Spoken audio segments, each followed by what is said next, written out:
It's that time of year for spooky crafts.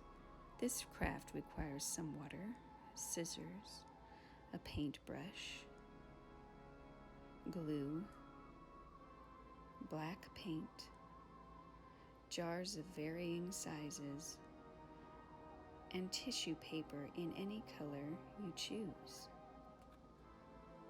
The first step in this craft is to take your glue and add it to the water.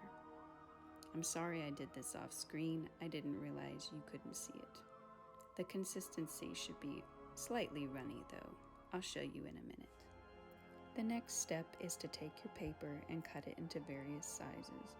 You can't go wrong. Any shape is the right shape. You can kind of see the consistency of the glue here as I painted on the jar, which is the next step you're going to do. After painting on some of the gluey mixture, put your paper on the outside and then paint over top of it with the glue. You're going to continue to do this all over the jar, and it's perfectly fine to overlap. It looks really cool in the end when the light shines through. You'll see. The only part you're not going to put paper and glue on is the inside of the jar. Paper is flammable, and I'm sure glue is too. So please don't do this if you plan on using real candles to light this jar up. The final step is to let the jars dry, and then we'll move on to painting. Now we're on to the painting.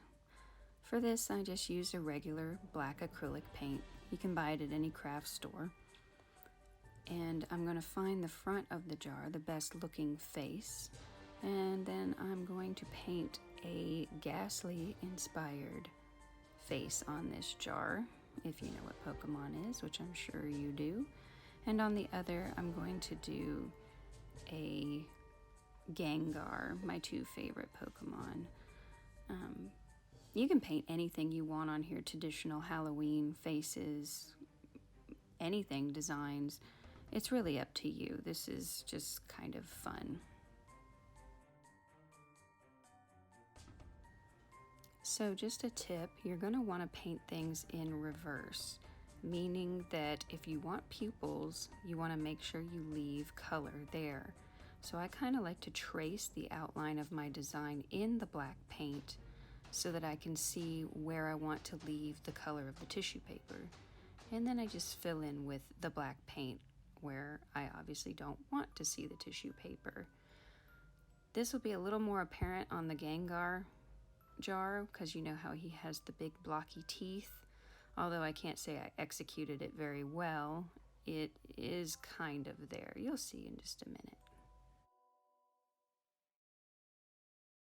So this is what I was talking about with leaving, kind of tracing your steps here. As you can see, I've outlined my pupils, and now I'm going to outline the eyeballs here, and then I'll fill in the background, leaving the spots I've outlined with the paper.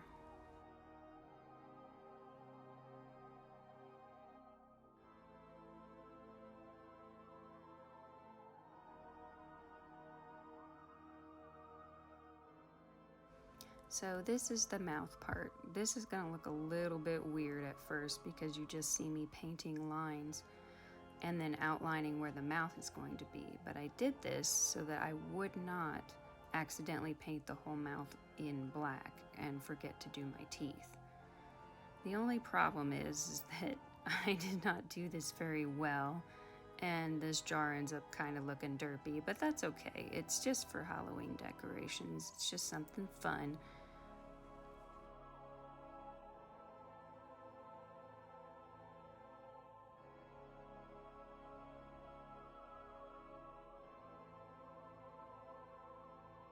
So here the jars are when they're dry. They don't look that spectacular right now, but you just wait till we put the candles in. And here they are, all finished. Spooky. I also decided to go ahead and show you my traditional Halloween jars, just to kind of show you that you can really do anything with these, and they're super cute. Happy Halloween, everyone.